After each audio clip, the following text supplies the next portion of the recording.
All right, guys, what's going on? Welcome back to the Everything College Football Podcast. Today, me and Nick here, we're doing our 2024 preview and prediction for the Virginia Tech Hokies.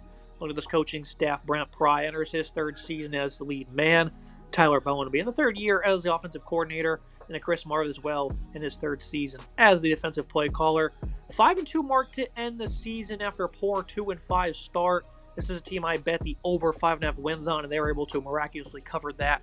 This is a team that returns 19 starters as well. And it starts with an offense. It's going to give this team a lot of excitement. And obviously, things really changed for them once Kyron Drones took over at quarterback. Grant Wells early on in the year was pretty poor. Did not really accomplish much for them. They gave him the keys in week 3, that being Drones. And, after a couple of losses, they were able to really string together some great offense. And this is a player who can really take that next step. He is an accurate player. You won't see that on the completion percentage rating. Hard player to tackle while running due to his skills and toughness. He absorbs contact very well. Needs to do better at diagnosing deep coverages, and will need to do better being less reliant on play action, as that's something he really thrived on. Being more of a drop back passer straight up is something we want to see him improve heavily on. 17 touchdowns, only 3 interceptions, Nick, so he took care of the ball great. But obviously with more aggressiveness, he might have more turnovers. But I want to see more aggressiveness this year. If Drones ends up with 8 or more interceptions, that means they're trying hard to get this pass game going. I like Drones a lot. I think he's a really exciting quarterback here. I think Drones really has a high ceiling to continue to hit there. 58% comp rate. I was a little low, but that's a little bit deceiving, like you alluded to. 2,000 yards passing, 17 touchdowns to 3 picks. Also, just an incredible runner on the ground. Was a big part of that offense. 818 rushing yards, 4.9 yards per carry, and 5 scores for him. I like what he can do. I think he's a really solid quarterback. I think the frame on him is really interesting to look at. 6'2", 235. A very unique frame. I think it's a guy that has a nice arm, good, accurate player, really hard to tackle, nice contact ability, absorbs that contact. Very strong, runs into the contact, isn't scared to do so. Very versatile quarterback. They can use a couple different sets here. I think he's a very strong piece that this offense has and can lead this offense to a lot of success this year. When you look at his dance partner, Brayshaw Tootin, a guy who loves contact and runs with low center of gravity at 5'11", 205. Above average quickness and speed at the running back position, has proven to be a tremendous kick returner as well. Needs to showcase improvements in pass blocking and more help in the pass catching group.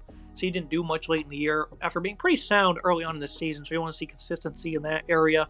You have Malachi Thomas, who's proven to be a quality number 2 runner in his career. And Jeremiah Coney didn't play much last season during his freshman year. This is a team that, obviously, they were great running the ball to end the season, Nick. These two ended up with 800-plus rushing last year, and now they have the experience under their belt as Tootin. Like, he came from, an FCS school beforehand. So this is guys that were able to gain valuable experience, and they're able to have great momentum coming into this season. What's the expectation for them? A duo that helped put up 250-plus rushing yards in 3 out of the final 4 games. I think Tootin's a really incredible back. 863 yards rushing, 5 yards per carry, 10 scores for him. Also had 2 receiving touchdowns, 239-yard receiving out of the backfield. I think Malachi Thomas is a really fun back as well. 381 yards rushing, 2 scores for him, 4.6 yards per carry. A decent part of this unit who plugs in with him down further down the depth chart. Him and Tootin and Drones together are a really nice 1-2 punch that are very exciting to watch. I think that the two of them can really work together to figure this out. They both have decent experience at this moment in time, and they return with a lot of production. Excited to see what they look like this year. You look at a wide receiver group that I'm very high on. Ollie Jennings missed most of last year. A player that's really forgotten, but this is a guy who's proven to be a great downfield playmaker, great burst and speed, good intermediate route runner, good contested catch guy as well. His effort really translates over to the blocking as well. Always been a big fan of Jalen Lane, mainly a guy who plays in the slot, nice toughness in hands, has played a lot of outside wide receiver in his career as well, though. He was a big-time leader for Middle Tennessee State in the past. Daquan Felton at 6'5", 215. He was the leading pass catcher, with his yards and touchdowns being the most on the Hokies roster. Steven Gosnell caught only 1 pass in each of the last 3 games of the regular season, all of them being touchdowns, though. Nick Gallo at tight end didn't play last season, but was the second leading pass catcher back in 2022. Only 1 career touchdown to his name, though. This isn't the deepest group of receivers by any means, Nick, but I think what you have in Felton, Jennings, and Lane, this might be the top trio in the conference, and it may be pushing for one of the tops in the country. Very good receiving room they have here, and it's unfortunate they were all not able to stay healthy for the entire season. Hopefully Jennings can stay fully healthy this year at that wide receiver Z, because if he can do so, he's an incredible player for this team. He was really good at Old Dominion and West Virginia previously. It didn't play a whole lot at West Virginia, but was a big piece at Old Dominion. He had 5 grabs for 2 touchdowns last year and 72 yards in his 2 games. So you saw that early on flash with him. Him, Felton, and Lane are all graduate seniors, so a lot of experience there. 667 yards receiving for Felton, 17.6 yards per grab, 8 scores. Lane, 538 yards receiving, 13.1 yards per grab, and 6 scores for him as well. Decent numbers there. Stephen Gosnell, another graduate senior, 348 yards receiving, 15.8 yards per grab, and 3 scores for him. Further down, that's about the biggest depth you can have there. I think Gosnell's a really solid player as well. Some other players, Aiden Green, who didn't play a whole lot as a true freshman, is a little bit down the depth chart. The wide receiver Z. I like what this wide receiving room has. There's some nice pieces here. A lot of experienced guys who have battled injuries. If they can stay fully healthy, this is a great wide receiving room. Now you look at the offensive line. Xavier Chaplin was no good at left tackle. It was only redshirt freshman, though. Braylon Moore was also only in his second year of the program at left guard. He was an average player. He's certainly going to be better. His brother, Caden Moore, was a solid center. Needs to be better in his own right. Enters his 4th straight season as a starter, though. 2nd straight as a center. Bob Schick wasn't very good at right guard. He's in now battle with Georgia State transfer. Montavious Cunningham was a pretty good right tackle for the Panthers. Parker Clemens will remain at his right tackle spot. Didn't even come close to breaking out like I thought he would this past year. Offensive line was collectively solid as expected. They should really take that next step this fall. Though lots of experience up front to be proud of. What do you think will happen to this O-line, Nick? Because they don't have the makings of elite written over them by any means, but this can be a high-end unit. This is not a bad unit, but it's not a phenomenal unit either. I think it's a unit that has some decent pieces. Xavier Chaplin at left tackle. I like him as Richard sophomore, inexperienced, but a guy that's going to get some more experience. Braylon Moore, another inexperienced younger player at left guard. So it's a very weak and young left side, but a unit that I think can get better. Parker Clements is not bad at right tackle. Caden Moore at center is not bad. And Montavious Cunningham comes over at right guard, hoping to be a decent player as a starting there. Coming over from Georgia State, had some productivity there in the past. Not a terrible unit, but not a phenomenal unit either. Now looking at the final verdict for this unit, Hokies get back all 11 starters on offense. Things to watch here: what kind of improvements will Drones make as a passer, and can that aforementioned O-line develop into an overwhelming group? Those 2 keys will determine the ceiling for this offense that was great under Drones. He was the big difference maker. After that 2-5 start, they won 3 of the next 4, averaging 530 yards per game in those wins. The lone loss, they got stonewalled for only $140 against Louisville. They had 6.7 yards per play versus a good NC State defense after that, and they absolutely smoked Virginia and Tulane to end the season. So this is an offense that has a lot of momentum, Nick, a lot riding on what they can do this season. What do you think is the makings of a unit that gets back all 11 starters? You hear about the numbers I just read off. I mean, that leads to potential ungodly ceiling, but at the same time, you got to be realistic. So where are you on the happy medium here with this offense? I think there is a ton of high expectations here, and rightfully so. I think this offense can really hit those high heights that they had in the future, potentially. 30 points per game, roughly about 29.5 points per game last year. I didn't think it well over the 30 mark. I think it's at 35 points per game this year. I like to see this offense succeed. Everyone's got to stay healthy, right? That's the biggest thing. Ali Jennings, he's really fought health. Other players have had health issues. If everyone can stay healthy and this unit can be fully healthy, I like what they have at quarterback. I think the running back room is phenomenal. I think the wide receiver room has incredibly talented players. The O-line worries me a little bit, but I'm not as concerned about it. If this team can stay fully healthy, if everyone can be fully healthy, this offense, the sky's the limit. I think they have a really big shot to be very productive and put up a ton of points per game, ton of yards per game, and have an incredible season on offense. Okay, the defensive side of the ball, a unit that gets back 8 starters. Added 5 guys in the portal along with 5 that depart. Defensive end Antoine Powell-Ryland, the guy who came from Florida and showcased good flexibility and balance with nice bend off the edge, is showing nice speed to beat opposing linemen, but also track down opposing ball carriers. Needs to develop some counter moves, and he certainly lacks length at 6'3", 246. The rest of the D-line, Cole Nelson was solid in his 400 snaps with some good production. CJ McCray would make an occasional big play, only played about 200-plus snaps. Keyshawn Burgos didn't do much, but played a lot more at 340. Interior D-line, fully made up of transfers, it seems. Anais Peebles was tremendous for Duke versus the run. He was an even better pass rusher, 290 pounds. Kevin Gillum played about 200 snaps in his 3 years at Oklahoma. And then Kamari Copeland only played 50 reps for Army back in 2022. That's pretty much it in his career this far. Josh Fuga was less than stellar in 300 snaps last season. Wilfred Panay wasn't any better in the same amount of time. Defensive line disappointed versus the run most of the season. They got better after a bad start. They were far from great. A big reason why I was high on this team last year is I thought they would be able to accomplish a lot up front. Fadarius Payne ended up being a massive breakout star. him, no Rel Pollard. There's another veteran here too. I can't quite put my finger on, but they were not as good as they should have been up front last year, Nick. Long story short, I think the potential is certainly still there. Powell Ryland's going to compete for, Defensive Player of the Year potentially. Where do you rate this defense? Because, again, early on in the season, they were just abysmal. And at times, they were still bad as the year went on, but they got better. This is a unit that's not incredible, but not too bad either. But returning, Antoine Powell, I think this is a unit that has high upside with him returning. I'm a little bit concerned about this defensive line. I do think there was nice production. He obviously had a phenomenal season. Powell was 40 total tackles, 14.5 tackles for loss, 9.5 sacks, 3 forced fumbles that he recovered. All 3 of them solid numbers there. CJ McCray, 21 total tackles, 3.5 tackles for loss, 3.5 sacks for him. Good numbers. Cole Nelson, 27 total tackles, 7.5 tackles for loss, 4.5 sacks.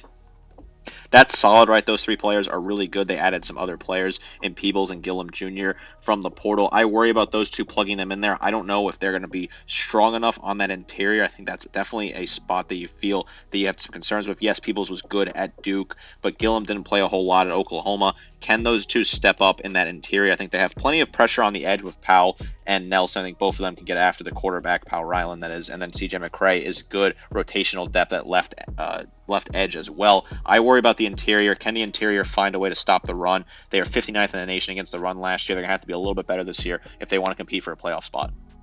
Look at the middle of this defense. The linebacking group really didn't take the steps I thought it would take last year either. Keely Lawson was pretty awful in his 500 snaps. He did lead the team in tackles and had nice coverage plays, but against the run and being a consistent player, it was just not really there for him. Jaden McDonald was far better in about 200 less reps. So we'll look to see a lot of rope in his 4th year in the program. I think he's going to be a big player for them. Jaden Keller also wasn't that good.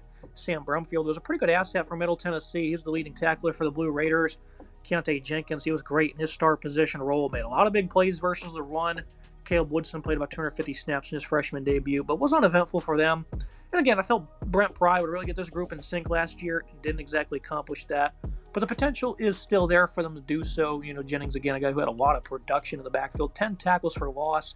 What do you make of this linebacking core, Nick? Because maybe last year in the second year under Pry was too early to expect too much, and I think it's like, year 3 might be able to see them make those steps. We might be able to see some positive steps in year 3. Lawson was a solid player in terms of tackles, right? Lead the team tackles, 80 total tackles, 7 tackles for loss, 2.5 sacks, 6 pass breakups, and a pick, but also did have some low moments. Keontae Jennings, 50 total tackles, 10 tackles for loss, 1.5 sacks for him. Decent numbers there. I think he's really solid at getting in the backfield, getting after the quarterback, getting after the running back, putting some high number stops there. Jaden Keller was decent in rotation, 23 total tackles for him. He could potentially step up. He's a guy that has some opportunity to find a way. Jaden McDonald as well, 30 total tackles. Want to see if he can step up. He had a pass break as well. I don't think this is a great unit, but I don't think it's a terrible unit either. I think it's a very middle of the road unit that has some potential to succeed though. Now looking at the secondary, they returned some stout defensive backs, starting with its corner duo and Dorian Strong, who was great in coverage and had 11 pass breakups. Mansour Delaney wasn't as impressive as his freshman season back in 22. Should be a really good starter for them this season, though. Already 1,100 career reps to his name. Braylon Johnson and Dante Lovett played a combined 150 and will be the backups. Jalen Stroman hasn't been a good, consistent player in his entire career at safety and coverage. Moose Phillips wasn't all that good in his extensive action last year as a freshman. Now steps into what likely will be a starting role. Same goes for Jalen Jones and more snaps, who wasn't all that great. True freshman Quentin Reddish also in the mix for some time. Good secondary here, one that should really thrive at corner as well. I mean, they have some long-time veterans, they always have. For the last couple of seasons, this has been a real strong suit for them. 4th nationally last year against the pass Nick. This was a legit unit for the most part, I would say. Only had 7 interceptions. Teams only looked through about 26 times per game against them. But there certainly was no free shots against this defense. You had to earn it hard through the air, and most teams weren't able to accomplish that. This is a very strong secondary. They returned some solid pieces. Jalen Stroman, 55 total tackles, 2 tackles for loss, 2 picks. Mansour Delani as well, 54 total tackles, 1 pick, 1 pass breakup for him. Jalen Jones, 35 total tackles, 3 pass breakups. Dorian Strong was very strong in the secondary, no pun intended, 25 total tackles, 8 pass breakups, 3 picks for him. Moose Phillips as well had 27 total tackles. So they returned some nice production here. I want to see what they look like in coverage. Can they be a little bit stronger in coverage? I know they had a good season last year. Can they keep up that momentum and be a top 10, top 5 unit against the pass again this year? I think it's certainly possible. I do like what this unit returns in the secondary. They're a very strong unit. Now looking at the verdict for this defense, the Hokies D settled down after a poor start. Still had their struggles versus tougher opponents, though. Price should really be able to elevate this unit. this season with a D-line that is capable of playing at a consistently higher level, plenty of options in the middle, and a very good secondary. Looking at the prediction for the Hokies, they can accomplish a lot this season with the return of 19 starters. Biggest question marks are Jerome's being able to develop into a guy who can throw for, 200 to 250 a game, and how will they develop in the trenches.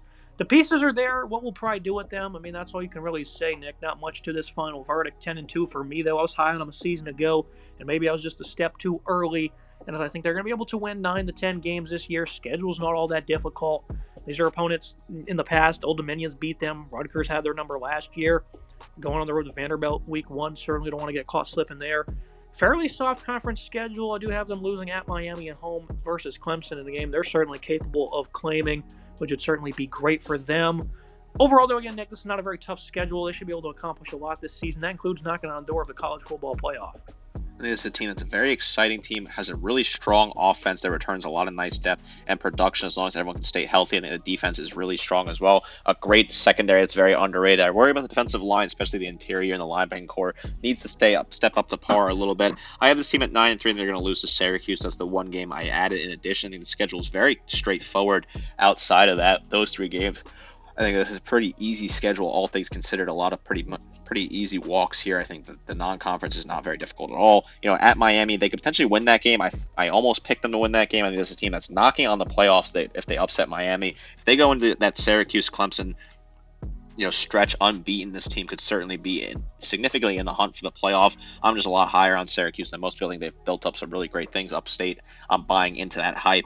I'm a little lower on Miami than most people. I do think Miami still gets the job done. I think Clemson will win the conference. This is a very fun team. I think Virginia Tech, if this team is good, that stadium is one of the toughest places to play in the country. That place is absolutely rocking when they play Enter Sandman, and the team runs onto the field. So when this team is good late in November playing Clemson at home, you may be able to catch Clemson off guard and beat them if you get things right. It's going to be very loud game day. We'll probably be there that weekend, all things considered. I like what this team can do this year. I'm super excited. I think the coaching is solid. I think the roster is really solid. This team can make some noise this year. That's going to be it for today's episode. As always, Nick. Hokies are going to be a fun team to watch. Again, I liked them last year, and they were, after a bumpy start, able to really accomplish a lot of things, and they were very impressive on the offensive side of the ball. We're hoping they can put it together this season, kind of mix things up in CFB, seeing this team get back to having great success. Make sure you guys like, comment, subscribe. See you next time.